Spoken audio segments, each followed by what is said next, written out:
ஆணுக்கும் பெண்ணுக்கும் நடக்கக்கூடிய தேக சம்பந்தம் அப்படிங்கிறது காமம் சம்பந்தப்பட்ட நிகழ்ச்சி மட்டுமல்ல, அது ஒரு மருத்துவம் சம்பந்தப்பட்ட நிகழ்ச்சி. தேகம் உறவு கொள்ளும் பொழுது அது ஒரு உடற்பயிற்சியாகவும் அமைகிற காரணத்தினால தேகத்தில் எந்த வியாதிகளும் வராமல் இருக்கிறதுக்கு உதவியாக இருக்கும். காமமே இல்லாமல் இருப்பது அது ஒரு வகையில் ஒரு நன்மையான விஷயம்தான். இன்னொன்று, தேக சம்பந்தத்தில் ஈடுபட்டு முறையான உடற்பயிற்சியை போல சரியான அளவில் அனுபவிப்பது அதுவும் நல்லது தான்.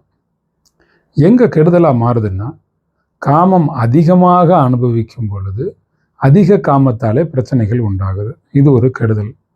ரெண்டாவது கெடுதல், டைவர்ஸ் ஆகிறதுக்கு இதெல்லாம் காரணம். அதிகமான காமத்துக்கு தன்னுடைய இணையரை எப்போ பார்த்தாலும் காமம்னு காம பித்து காம வெறியிலேயே இருந்தால் அது சிக்கலாகும். அந்த மனக்கோளாறுகள் உண்டாமல, மனசு பிரச்சனை வரும் தானே.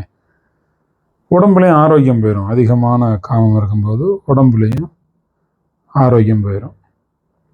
காமம் அனுபவிக்க வேணும்னு நினச்சி தன் இணையரின் மூலமாக காமம் கிடைக்காமல் இருந்தாலும் அவங்களுக்கும் வியாதி வரும், பிரச்சனைகள் உண்டாகும்.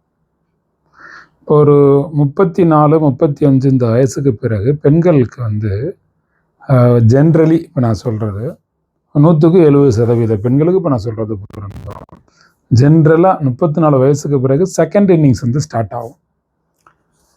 ஒரு 20+ கல்யாணம் பண்ணியிருப்பாங்க. 25, 27, 28 இந்த மாதிரி ஒரு 20+, 22, 23 இந்த மாதிரி 20+ கல்யாணம் பண்ணுவாங்க பெண்கள்.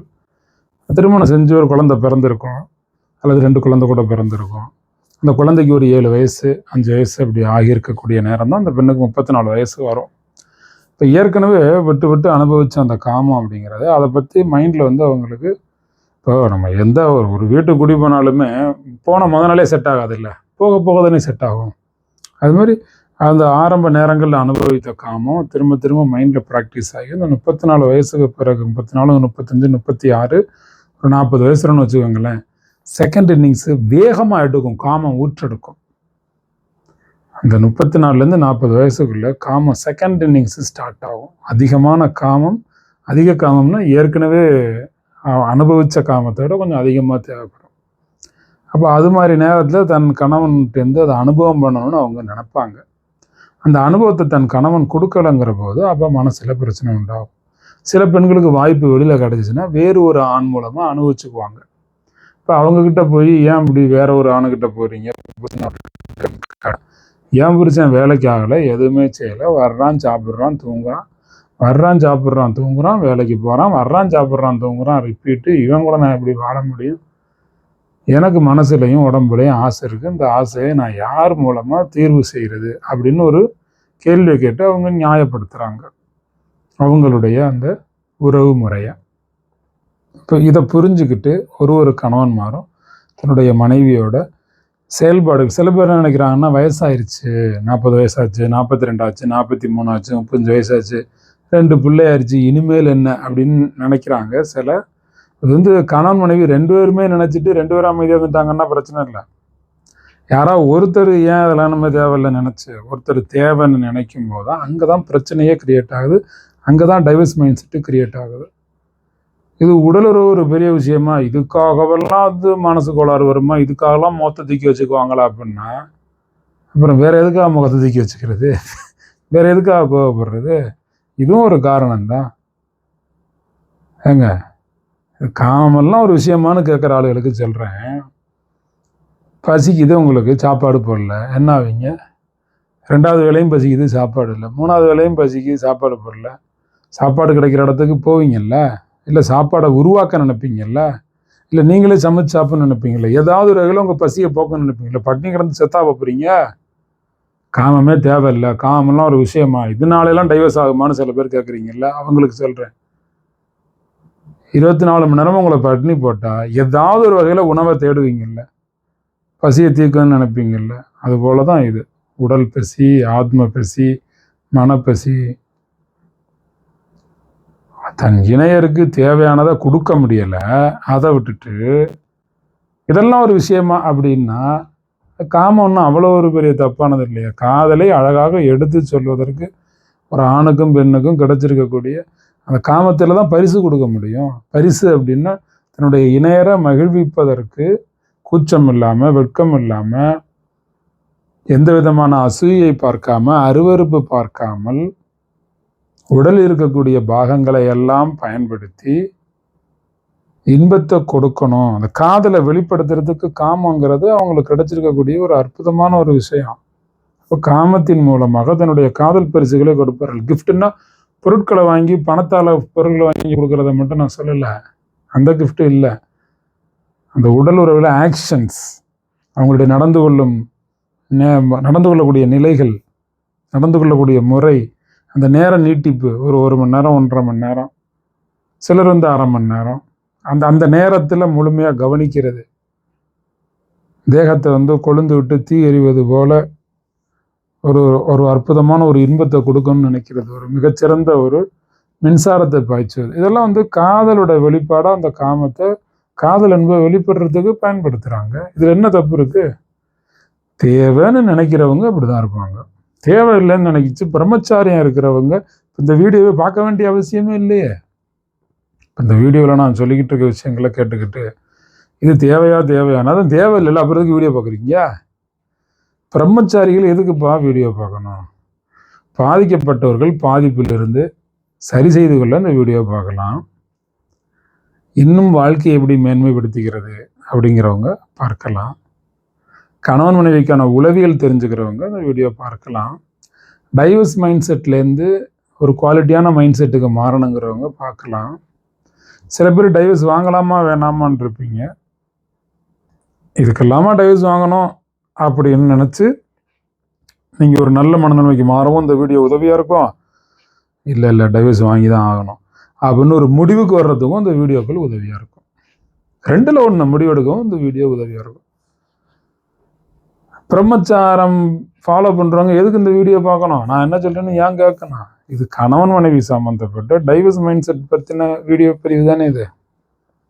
வாரத்துக்கு 1 தடவையோ வாரத்துக்கு 2 தடவையோ தேக சம்பந்தம் வச்சுக்கிறது நல்லது. தினசரி சில பேர் வச்சுக்குவாங்க. அது எவ்வளோ நாளைக்கு முடியுதோ அவ்வளோ நாளைக்கு நீங்கள் தினசரி ஈடுபடுங்க. இப்போ டொபமைன் அப்படிங்கிற பொருள் சுரக்கும், மன அழுத்தத்தை குறைக்கும். உடலுறவு காரணமாக தன்னுடைய துணையோடு உடலுறவு கொள்ளும் பொழுது மன அழுத்தத்தை குறைக்கும். தன்னைத்தானே தேகத்தை தீண்டி சுயமாக இன்பத்தை அனுபவிக்கக்கூடியவர்களுக்கும் ஒரு இன்பம் கிடைக்கும், மன அழுத்தம் போகும். அதிகமான தேக இன்பம், தன்னைத்தானே தீண்டி இன்பம் அளித்தா அங்கே மன அழுத்தமும் உண்டாயிரும். மன அழுத்தத்தை குறைக்கிறதும் காமம், மன அழுத்தத்தை அதிகப்படுத்துறதும் காமம். பார்ப்பவர்களை எல்லாம் அனுபவிக்க வேண்டும் என்று நினைத்தால் அது அவங்களுக்கும் மன அழுத்தம், அந்த இப்படி நினைக்கிற நபருக்கும் மன அழுத்தம். அதெல்லாம் தேவையில்லாத ஒன்று. இப்போ ஆசைக்கு ஒரு ஐஸ்கிரீம் 2 ஐஸ்கிரீம் சாப்பிட்றது தப்பு இல்லை தானே. ஒரு நாள் ஆசை வருது, ஒரு ஐஸ்கிரீம் சாப்பிட்டுக்கிறீங்க. அதே உட்காந்து ஒரு கடையில் உள்ளதை ஃபுல்லாக சாப்பிடணும்னு அதிக ஐஸ்கிரீம் சாப்பிட்டா ஆரோக்கியக்கேடு தானே. அது மாதிரி தான் எல்லாமே.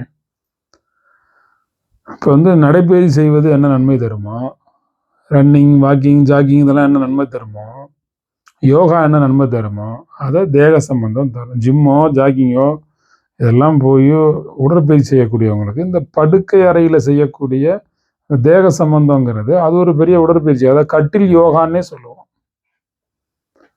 இப்போ ரத்த அழுத்தத்தை சரி பண்ண உதவி செய்யும். ரத்த அழுத்தம்னா ப்ரெஷர் ஆனவங்க, பிபி இருக்கிறவங்க உடலுறவு பண்ணுங்க சரியாகும் நான் சொல்ல வரல. சரியாக அப்பப்போ அனுபவம் செஞ்சுட்டே வர்றவங்களுக்கு பிளட் ப்ரெஷருங்கிறது வராது, எப்பவுமே நார்மலாக நல்லாயிருக்கும். சளி பிடிக்கிறதுங்கிற தொந்தரவே இருக்காது தேக சம்பந்தம் நல்லா வச்சுக்கிறவங்களுக்கு. எதிர்ப்பு சக்தி கிடைச்சிக்கிட்டே இருக்கும்.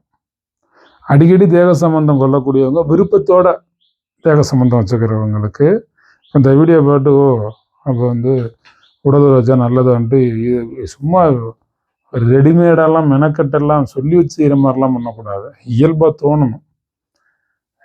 தோணணும். ஹீமோகுளோபின் அப்படிங்கிற வேதிப்பொருள் உடலுறவு கொள்வதால் சுரக்கிறது. சளி பிடிக்கக்கூடிய, அந்த சளி பிடிக்கிறதை எதிர்க்கக்கூடிய ஆன்டிஜன் நமக்கு ரொம்ப ஒரு ஆற்றல் அப்படிங்கிறது வார்த்தைகளால் வடிவமைப்புக்கு உட்படுத்த முடியாத மைண்ட் எனர்ஜி எல்லாம் கிடைக்கும். உடம்புக்கு எதிர்ப்பு சக்தியே கிடைக்குங்கிற மாதிரி லைஃபுக்கான எதிர்ப்பு சக்தியும் கிடைக்கும். இப்போ ஒரு கணவனுக்கு தேக ஆனந்த ஆரோக்கியம்னு ஆசை, அந்த மனைவி ஒத்துழைக்கலை, திரும்பி படுத்துக்கிறாங்க, 1 மாதம் ஆகுது, 1 வருஷம் ஆகுது, இப்படியே இருந்தாங்கன்னா காம பித்து பிடிச்சி எந்த நேரமும் எரிச்சலாகவும், கொலைகாரராகவும், கொள்ளைக்காரராகவும், அல்லது மன அழுத்தத்துக்கூடியவராகவும், பணம் சம்பாதிக்காதவராகவும், தொழில் திறன் வெளியிடாதவராகவும் இப்படி சில ஆண்கள் மாறிடுவாங்க. சில ஆண்கள் இங்கே காமம் அனுபவிக்கிறதுக்கு அனுமதி இல்லைன்னு இந்த காமத்தை வேறு வகையில் காட்டி டெவலப் ஆகிற ஆண்களும் இருக்காங்க. 2 வகையான ஆண்கள் இருக்காங்க.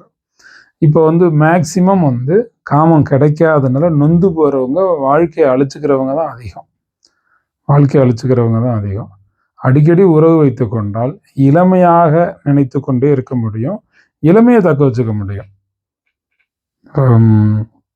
நிறைய வெளிநாட்டிலெல்லாம் காமிச்சு, வெளிநாட்டு ஆட்கள்லாம் காமிச்சு அவங்களாம் எத்தனை வருஷமாக ஆரோக்கியமாக இருக்காங்க பாருங்கன்னா 2 தான், உணவு அப்புறம் உடல் உறவு. இந்த 2 தான் எல்லாரையும் அதிக நாட்கள் வாழ வைக்குது. இதய நோய் இல்லாமல் வாழ வேண்டுமா? ஸ்ட்ரோக் வரவே கூடாதா? இதயம் நல்லா இருக்கணுமா? அடிக்கடி உடலுறவு வைங்க, ஆரோக்கியமாக இருக்க முடியும். மைக்ரேன்கிற தலைவலி இருக்காது. உடம்பு வலியிலிருந்து நல்ல சரியான ஒரு ரிலீஃப் கிடைக்கும். அது 2 பேருக்கும் இயல்பாக ஈடுபாடு வரணும். இப்போ மனைவி மேலே ஆசையே இல்லை, மனைவி அழகாக இருக்கான்னு நம்பினா தான் இவருக்கு அந்த கணவனுக்கு ஆண்மையே உண்டாகும். இல்லைன்னா அந்த எண்ணமே வராது. எவ்வளவு நேரம் அந்த பெண்ணினுடைய அழகில் ஈர்ப்பு இந்த ஆணுக்கு இருக்கோ அவ்வளோ நேரம் அவருடைய ஆண்மை நிற்கும். அவ்வளோ நேரம்தான் அவருக்கு அந்த தேக சம்பந்தத்தில் உணர்வு எழுச்சிங்கிறது இருக்கும். அந்த பெண் அழகு இல்லைங்க, அது ஒரு மைண்டில் ஒரு இமேஜின் வரும், ஒரு கற்பனை வரும். ஒரு ஆணுக்குமே தன் மனைவியை பற்றி, தன் இணையரை பற்றி. தன் இணை அழகா இல்லை அப்படின்னா வேறு யாராவது ஒரு பெண்ணை அழகா நினைச்சிருந்தா கூட அந்த பெண்ணை நினைச்சுக்கிட்டே சில ஆண்கள் உறவு வச்சுக்குவாங்க. தேக சம்பந்தம் வேறு ஒரு பெண்ணை மனசுல வச்சுக்கிட்டு மனைவியோட உறவு வச்சுக்குவாங்க. அப்போ மனைவியோடு உணரக்கூடிய ஒரு நிகழ்ச்சியில ஈடுபடும் அதே நேரத்துல வேறு ஒரு பெண்ணை நினைச்சு அந்த பெண்ணோட சம்மந்தப்படுத்தி அவங்க இமேஜின்ல அந்த பெண்ணோடவே இருப்பாங்க. ஆனா இங்க ரியலா இருக்கிறது மனைவி. இப்போ அந்த பெண்ணினுடைய அழகை அவங்க மைண்டில் அந்த அழகை ஃபிக்ஸ் பண்ணதுனால இங்கே ஃபோர்ஸ் அதிகமாக இருக்கும். இங்கே அனுபவம் பண்ணக்கூடிய மனைவி அவங்களுக்கு தெரியாது அவர் யாரை நினச்சி அவர் தேகசமாக வச்சுக்கிறாருன்னு. ஆனால் இவங்களுக்கு பெர்ஃபார்மன்ஸ் வைஸ் அப்படின்னா ரொம்ப வெரி குட் அப்படின்னு சொல்கிற அளவுக்கு இந்த மனைவிக்கு இருக்கும். ஒன்று மனைவி அழகாக நினச்சிக்கிட்டு அவங்க செயல்படுவாங்க, அல்லது வேறு ஒரு பெண்ணுடைய அழகை மைண்டில் வச்சுக்கிட்டு செயல்படுவாங்க. அப்போதான் அங்கே ஆண்மைங்கிறது நின்று பேசும் அவருக்கு. இல்லைன்னா விரைப்புத்தன்மை கோளாறுங்கிறது என்னன்னா ஆசை இல்லைன்னு அர்த்தம். ஆண்மை குறைவுனாக்கா ஆசை குறைவுன்னு அர்த்தம். அந்த அழகு பொருத்தம் வேணும், அறிவு பொருத்தம் வேணும், மனசு பொருத்தம் வேணும். இதெல்லாம் பொருந்தினாத்தான் அங்கே காமம் வேலை செய்யும். ஜாதக பொருத்தம் பார்த்து நிறைய பேர் திருமணம் செய்வீங்க. இப்போ என்கிட்ட ஜாதகம் பார்க்க வர்றவங்க எல்லாருக்கும் நான் சொல்லிடுவேன், ஜாதக பொருத்தம் பார்த்துட்டீங்க, என்னென்ன பிரச்சனை, அதுக்கு தினப்பொருத்தம் பிரச்சனை இருக்கா, யோனி பிரதுல பிரச்சனை இருக்கா, இல்லை மாங்கல்யத்தில் ஏதாவது பிரச்சனைகள் இருக்கா, என்னென்ன பிரச்சனைகள் வரும்னு சொல்லிடுவேன். எந்த ஜாதகமும் 100% பொருந்தாது. எங்கெங்கே பிரச்சனை இருக்குன்னு சொல்லிடுவேன். வார்த்தையில் பிரச்சனை இருக்குன்னா வார்த்தை சூடான ஒரு சொல்லிட்டு அன்னைக்கு ஃபுல்லாக வாழ்க்கை போச்சு. அதுக்கப்புறம் பேசவே மாட்டாங்கல்ல ஒரு 5-6 நாளைக்கு. புருஷன் முன்னாடிக்குள்ளே சண்டை வரும்போது 1 வேர்டு தான் பெரிய பிரச்சனைகளை உருவாக்கும். அதெல்லாம் நான் சொல்லிடுவேன். சொல்லிட்டு கடைசியாக என்ன சொல்லுவேன், ஜாதக பொருத்தம் புரிஞ்சிருச்சு, அதுக்கப்புறம் மனசு பொருந்தணும். சும்மா ஜாதகம் புரிஞ்சுன்னு உடனே எல்லாம் தூக்கியெல்லாம் கல்யாணம்லாம் வச்சிடக்கூடாது. மன பொருத்தம், அழகு பொருத்தம், அறிவு பொருத்தம், ஒரு பேச்சுவார்த்தைக்கு பிறகு அவங்களுக்கு பிடிச்சிருந்து ஜாதகத்தில் பொருத்தம் இருக்குது, என்னென்ன பிரச்சனைகளும் இருக்குது. 100% ஜாதகம் கிடைக்காது. இதை அட்ஜஸ்ட் பண்ணிக்க வேண்டியது தான், அதுதான் லைஃபு. அப்போ மற்ற பொருத்தங்கள்லாம் இருந்து பிடிச்சிருந்தா கல்யாணத்தை பண்ணுங்கன்னு சொல்லிடுவேன். ஜாதகத்தை மட்டும் பார்த்துட்டு இந்த பையனை கல்யாணம் பண்ணிக்கணும் ஃபோர்ஸ் பண்ணி கல்யாணம் பண்ணி வச்சிங்கன்னா அது அவரவர் மனசில் என்ன இருக்கோ தெரியாது. அதனால் ஃபோர்ஸ் பண்ணிலாம் யாருக்கும் கல்யாணம் பண்ணி வைக்காதீங்க. அப்படிலாம் வச்சிங்கன்னா பெரிய கஷ்டம் உண்டாகும். ஒரு பெண்ணுக்கு சரியான காமம் கிடைக்காம வீட்டில் இருந்து எந்த நேரமும் டைவர்ஸ் மைண்ட் செட்லேயே இருந்து எப்போ பார்த்தாலும் ஏன்டா இந்த ஆம்பளையை கல்யாணம் பண்ணால் வேறு ஏன்டா கல்யாணம் பண்ணால் வேறு யாரையும் கல்யாணம் இருக்கலாமே நினச்சி வேதனைப்பட்டால் அந்த வேதனையில் அந்த குடும்பம் மொத்தமுமே அழியும். அந்த குடும்பம் மொத்தமே பாதிக்கப்படும். பெண் சாபம் பொல்லாதது. எந்த குடும்பத்தில் பெண் நிம்மதியாக இல்லையோ அந்த குடும்பத்தில் இருக்கக்கூடிய யாருமே நிம்மதியாக இருக்க மாட்டாங்க. பொருளாதார வளர்ச்சி இருக்காது, நல்ல ஆரோக்கியமும் இருக்காது, எல்லாருமே வீழ்ச்சி அடைஞ்சிட்டே இருப்பாங்க. அந்த பெண் சந்தோஷப்பட்டா தான். இப்போ ஒரு தவறான ஒரு ஆணுக்கு ஒரு அப்பா கல்யாணம் பண்ணிச்சிட்டாருன்னு வச்சுக்கோங்களேன், அந்த பொண்ணு நினைப்பாங்க எங்கள் அப்பா என்னை பாலுங்கன்னு தள்ளி விட்டாரேன்னு. அண்ணன் தம்பியும் நினைப்பாங்க இப்படி கொண்டே நம்மளை தள்ளி விட்டாங்களே அப்படின்னு. அப்போ அந்த பெண் நினைக்க நினைக்க நினைக்க பிறந்த வீட்டு ஆளுக டவுன் ஆயிடுவாங்க. சரியா வாழ வைக்காத புருஷனும் டவுன் ஆயிடுவார். அந்த வீட்டில் இருக்கக்கூடிய மற்றவர்களும் டவுன் ஆயிடுவாங்க. அவ்வளவு வெப்பங்கள் தாக்கும். ஒரு பெண் வயித்தெரிச்ச மன அரிச்ச தேக அரிச்ச ஒரு பெண்ணை கண்ணீர் விட வைக்கவே கூடாது. சில இடங்கள்ல பெண்களும் கண்ணீர் விட வைக்கிறாங்க ஆண்களை, அதுவும் நடக்குது. இப்போ எது நடந்தாலுமே கூட ஆண் பெண் அழுக வச்சாலும் சரி, பெண் ஆணை அழுக வச்சாலும் சரி, அந்த குடும்பத்தில் பிரச்சனை வந்தே தீரும். இப்போ பொதுவாக சில பெண்கள்லாம் இப்போ நம்ம டயட்லாம் நடத்தும் போது ரத்த சோகைன்னு வருவாங்க. கருப்பை பையில் கட்டி, நீர் கட்டி இருக்குது, ஃபைப்ராய்டு கட்டிகள் இருக்குது, பிசிஓடி இருக்குது, பிசிஓஎஸ் இருக்குன்னா வருவாங்க. வெள்ளப்படுதல் இருக்கும்பாங்க. இது எல்லாமே ரிலேட்டடு என்னன்னா உடலுறவு சம்பந்தப்பட்டது. தேக சம்பந்தம் நல்லபடியாக வைத்து கொள்ளக்கூடியவர்கள், கணவனால் மகிழ்ச்சியாக இருக்கக்கூடிய ஒரு பெண்ணுக்கு வெள்ளப்படுதல் பிரச்சனை வராது. வெள்ளப்படுதலுக்கு நிறைய காரணங்கள் இருக்குது, அதில் இது ஒரு காரணம். தேக சம்பந்தம் சிறப்பாக வச்சுக்கிட்டா நீர்க்கட்டிகள்லாம் வராது. திருமணத்திற்கு பிறகும் ஒரு பெண்ணுக்கு இந்த பிரச்சனைகள்லாம் இருக்குன்னா, சில பெண்கள் திருமணத்துக்கு முன்னே இருக்கும், ஆனால் கொஞ்சம் நாள் தள்ளி போடுவீங்க திருமணத்தை. அது நிறைய காரணம் இருக்குது. நான் தேக சம்பந்தம் மட்டும்தான் இது பண்ணாலே எல்லாம் சரியாருன்னு சொல்ல வரல. இதுவும் ஒரு காரணம். இது பண்ணால் குணமாகும். சரியான ஒரு நிலைமையில் தேக சம்பந்தம் வைத்து கொள்ள வேண்டும். பெண்ணுக்கு தைராய்டு வராது, கர்ப்பப்பை புற்றுநோய், கர்ப்பப்பை சம்பந்தமான நோய்கள் எதுவுமே வராது, உடல் சோர்வு வராது, கண் பார்வை பிரச்சனையெல்லாம் சரியாக போகும். உடல் பருமனுங்கிறதே ஒரு பொண்ணுக்கு வராது. தேக சம்பந்தம் சரியாக வைக்க அந்த பெண் தன் உடலை எப்பவுமே ஒரு பெண்ணுக்கு என்னென்னா தன்னுடைய உடம்பு அழகாக இருக்கணும். அழகாக தன் புருஷனுக்கு இப்போ இலையில எப்படி பரிமாறுறோம், அது மாதிரி இலையில உணவு பதார்த்தங்கள் பரிமாறுறோம் பார்த்தீங்களா, அதுபோல் ஒரு பெண் தன்னுடைய உடம்பை தன் கணவனுக்கு பரிமாறக்கூடிய ஒரு பண்டமாக, உணவு பண்டமாக பார்த்து அழகான உடம்பை காமிக்க தான் அவங்க விரும்புவாங்க. இப்போ கணவர் பாசமாக அன்பா இல்லை அப்படின்னா அவங்க குண்டாயிட்டே போயிட்டே இருப்பாங்க. ஒரு உறவு கலைச்சாலும் அவங்க உடம்பை காட்ட மாட்டாங்க, பக்கத்தில் வரமாட்டாங்க. ஏன்னா அவங்க குண்டாயிட்டாங்க, வரமாட்டாங்க. கணவர் அன்பாக இருந்தால் அவங்க குண்டா இருந்தாலுமே, எப்படி இருந்தாலுமே கூட அவங்க கணவனோட இணைவாங்க. கணவனோட இணைகிற காரணத்தினாலேயே அவங்க எவ்வளவு உடல் அது குண்டா இருக்கிறது தப்பு கிடையாது, கொஞ்சம் அசௌகரியமான சதைப்பகுதியெல்லாம் உடம்புல இருக்கும்ல. இப்போ குண்டுலேயே நிறைய வகை இருக்குது. தேவையில்லாத சதைகள் இருக்கிறது. சில பேர்லாம் குண்டா இருப்பாங்க, ஆரோக்கியமாக இருப்பாங்க, எல்லா வேலையும் செய்வாங்க. அப்போ இந்த அழகில்லாத குண்டு இருக்குல்ல, அதெல்லாம் தன்னைத்தானே சரி பண்ணிக்கணும்னு அந்த பெண் முயற்சி பண்ணுவாங்க. பெண்ணுக்கான உடல் பருமனும் சரியாகும், மனசளவுலையும் உணவு அளவுலையும் உடல் உறவுனாலையுமே ஒரு பெண்ணுக்கு உடல் பருமன்லாம் சரியாக போகும்.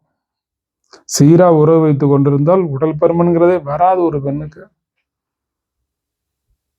இப்போ உடனே யாராவது கொஞ்சம் குண்டா இருக்கிற மனைவி தன் கணவனை பார்த்து இந்த வீடியோ பார்த்து நான் குண்டா இருக்கேன் நீங்கள் தான் காரணம் அப்படி சொல்லிடாதீங்க. ஹார்மோன் பிரச்சனைனால கூட சில பேருக்கு உடம்பு எடை ஆகலாம். எந்த ஒரு பிரச்சனைக்குமே ஒரு விஷயத்தில் ஒரு காரணம்னு இல்லை, 1000 காரணம் இருக்கு. அதில் ஒரு காரணம் அந்த தேக சம்பந்தம். அப்போ 40 வயசாச்சு ஏன் உறவு வச்சுக்கிறோம் அப்படிலாம் இல்லை. உடல் உறவு என்பது வெறும் இச்சைக்காக மட்டும் இல்லை. ஏன் 50 வயசுல டைவர்ஸ் வாங்குறாங்க, 40 வயசுல டைவர்ஸ் வாங்குறாங்க, 30 வயசுல டைவர்ஸ் வாங்குறாங்க, பிள்ளைய பிறந்த டைவர்ஸ் வாங்குறாங்கன்னா, நீங்கள் அவங்க இந்த டைவர்ஸ் வாங்குறவங்களெல்லாம் ஆராய்ச்சி பண்ணி போய் பாருங்க, ஒரு பிரச்சனை இருக்கும், ஏதாவது ஒரு பிரச்சனை ஸ்டார்ட் ஆகிருக்கும். உடலுறவு இச்சைக்காக இல்லை, அது ஒரு மருத்துவம். பெண்கள் ஆரோக்கியமாக இருக்க வேண்டுமா, உறவு கொள்ளுங்கள். கணவனோடு உறவு கொண்டால் இல்லறம் நல்லறமாக மாறும். இது பல ஆராய்ச்சிகளில் பல மகப்பேறு மருத்துவர்கள் மூலமாக, செக்ஸியாலஜிஸ்ட் பல நிபுணர்கள் மூலமாக, உளவியல் நிபுணர்கள் மூலமாக அனுபவபூர்வமாகவும் சொல்லப்பட்ட உண்மை, அறிவியல் பூர்வமாகவும் சொல்லப்பட்ட உண்மை, ஆய்வுகளுக்கு உட்படுத்தியும் சொல்லப்பட்ட உண்மை.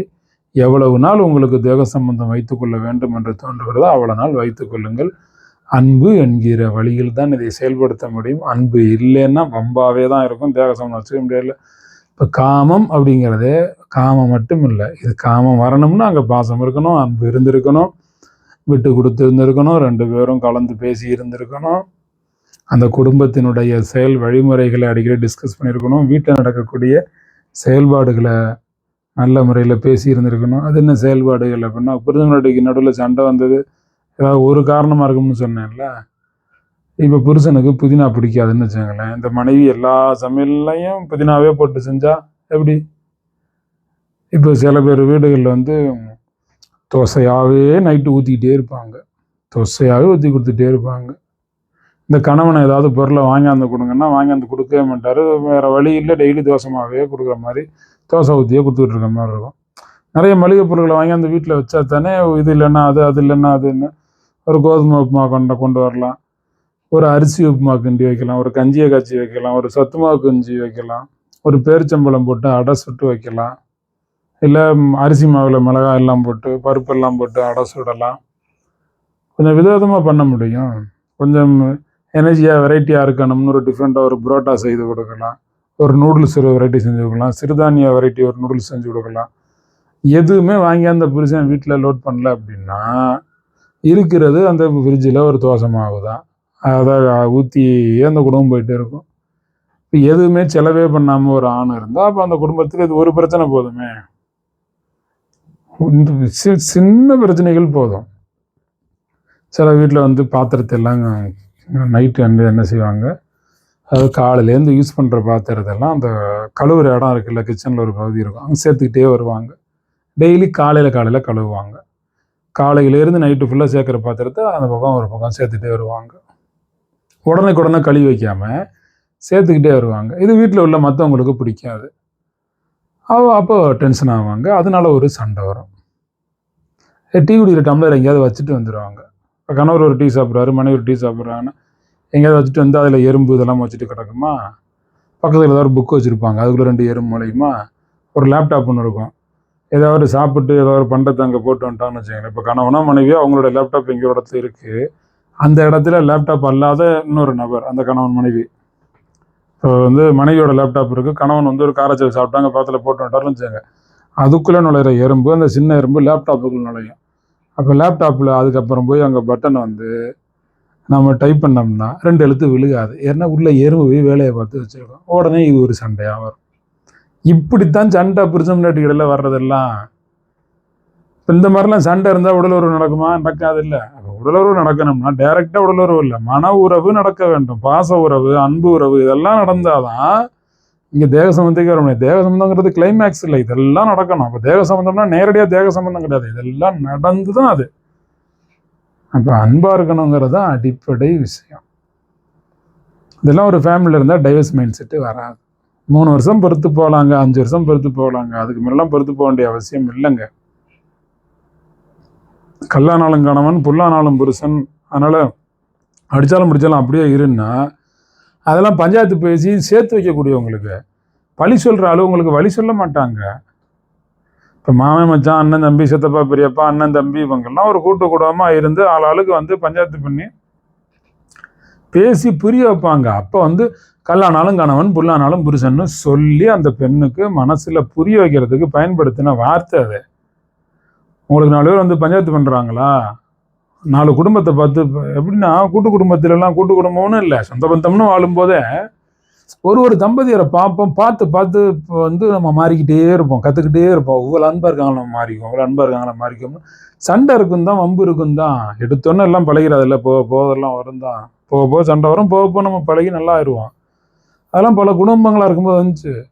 இப்போ எல்லாம் இப்போ சில பேர் அங்கங்கே பிரிஞ்சு கிடக்குறீங்க. உங்களுக்கு பஞ்சாயத்துக்கும் ஆள் வந்து தாய் தகப்பன் மாமன் மச்சான்லாம் வந்து சித்தப்பா பெரியப்பா அண்ணன் தம்பி எல்லாம் வந்து பஞ்சாயத்து பண்ணி, பஞ்சாயத்துன்னா மிரட்டுறது இல்லை, அன்பாக இருக்கிறதுக்கு சொல்லி தர்றது. அவங்கவுங்க வாழ்க்கையில் நடந்த சில சம்பவங்களை எடுத்து சொல்லி, நம்ம வாழ்க்கையில் இருக்கக்கூடிய சம்பவங்களையும் கேட்டு, நம்ம எப்படி நடந்துக்கணும், நம்ம பிரச்சனை என்னங்கிறத கேட்டு அதுக்கு தீர்வுகள் சொல்லி நம்மளை வாழ வைக்கிறதுக்கு பேர் தான் பஞ்சாயத்து. குடும்ப பஞ்சாயத்து நடக்கலை, நீங்களும் புருஷனையோ பொண்டாட்டியோ திருத்த முயற்சி பண்ணி திருந்தலை, எந்த நேரமும் டார்ச்சராக இருக்குது, குடும்ப பஞ்சாயத்து நடக்கலை, ஆனால் வீட்டில் கொடுமை பஞ்சாயத்து எப்போ தான் நடந்துட்டே இருக்கணும், என்ன தான் அப்புறம் முடிவு எடுக்கிறது? ஒரு நபர் டைவர்ஸ் வாங்கணும், டைவர்ஸுக்கு போகணும் முடிவு பண்ணணும் அப்படின்னா 3 வருஷத்துலேருந்து 10 வருஷம் அவங்கள 3 வருஷம், குறைஞ்சது 3 வருஷமாவது பொறுமையாக இருக்கணும். பொறுமையாக இருக்கணும். அவங்கள திட்டாமல், ஆப்போசிட் பார்ட்டியை திட்டாமல் அமைதியாக சாந்தமாக அமைதியாக இருந்து பார்க்கணும். 3 வருஷம் சாந்தமாக அமைதியாக இருந்தும் அவங்கள திருத்துவதற்கு சின்ன சின்ன எளிய முயற்சிகள் எடுத்தும் அவங்க மாறலை அப்படின்னா அதுக்கப்புறம் டைவர்ஸை பற்றி யோசிக்கலாம். இல்லை டைவர்ஸே வாங்காமல், இல்லைங்க என்னால் ஒரே வீட்டிலே வாழ போய் டைவர்ஸ் பண்ணிட்டு நான் போய் வேற ஆளை கல்யாணம் பண்ணாலும் அதையும் அப்படி இருக்கும்போது தெரியாதுங்க, இதே விட்டனா இருந்துடுறாங்க, அப்படியே இருந்துடுறாங்க. இல்லை என்னங்க இப்படி ஏதாவது மனசெதிக்கு நான் பாட்டுக்கு இருந்துடுறேங்க, எனக்கு ஒன்றும் என்ன ஒரு மைண்ட் செட் இருக்கும் எனக்கு, அதையும் நான் மாற்றிக்கிறேங்க, இது இப்படி தான் வாழ்க்கையான சந்தோஷமாகத்துக்கு நான் போகிறேங்க. இப்படி இருந்தாலும் நீங்கள் டைவர்ஸை வாங்க வேண்டிய அவசியம் இல்லை. எதுவாக இருந்தாலும் அவரவர் சூழ்நிலை தான் பாருங்கள். இப்போ நான் கருத்துக்களை தான் சொல்ல முடியுமே தவிர ஒரு நபர் டைவர்ஸ் வாங்கியே ஆகணும், ஒரு நபர் பிரிஞ்சே ஆகணும்னு சொல்ல முடியாது. அது அவரவர் தனிப்பட்ட சுதந்திரம். நான் உங்களுக்கு எல்லாருக்குமே சொல்ல நினைக்கிறது எல்லாமே, சின்ன சின்ன பிரச்சனைகளை குடும்பத்தில் இருந்தால் சரி செஞ்சுக்கிட்டு வாழ பழகுங்க. பெரிய பிரச்சனைகள் இருந்தால் பெரியதை தவிர வேற வழி இல்லை அப்படிங்கிறத நான் உங்களுக்கு எடுத்து சொல்கிறேன். பிரச்சனைகளை சரி பண்ணிக்கோங்க. சின்ன சின்ன இன்பங்கள் தேவை. கணவன்கிட்டேருந்து மனைவிக்கிட்டேருந்து சின்ன சின்ன இன்பங்கள் இன்பம்னா காமம் மட்டும் இல்லை, பூ வாங்கி வந்துடுறதும் ஒரு இன்பம் தான். நீங்கள் என்ன தான் கம்ப்யூட்டர் வேர்ல்டு ஆனாலும் உலகம் இன்னைக்கு என்ன 2025 4025 வந்தாலும் அன்னைக்கு இருக்கிற பெண்ணுக்கும் காதல் தான் முக்கியம், அன்பு தான் முக்கியம், மல்லிகைப்பூ தான் முக்கியம். எந்த காலத்து பெண்ணாக இருந்தாலுமே ஒரு முளம் மல்லிகைப்பூ அவங்க மனசுக்கு அவ்வளோ இன்பத்தை கொடுக்கும். புருஷன் கையால் பூ வாங்கி அந்த கொடுத்தா இன்பத்தை, அது எத்தனை காலம் நீங்கள் என்னத்தான் முன்னேறினாலும் என்ன வேணும் நீங்கள் ட்ரெண்டு பண்ணுங்க, எவ்வளோ வேணும் பண்ணுங்க, காதல்ங்கிறது மாறாது, மனசுங்கிறது மாறாது. காலம் நீங்கள் என்ன வேணாலும் மாற்றுங்க சாமி, காதல்ங்கிறது ஒருபோதும் மாறாது சாமி.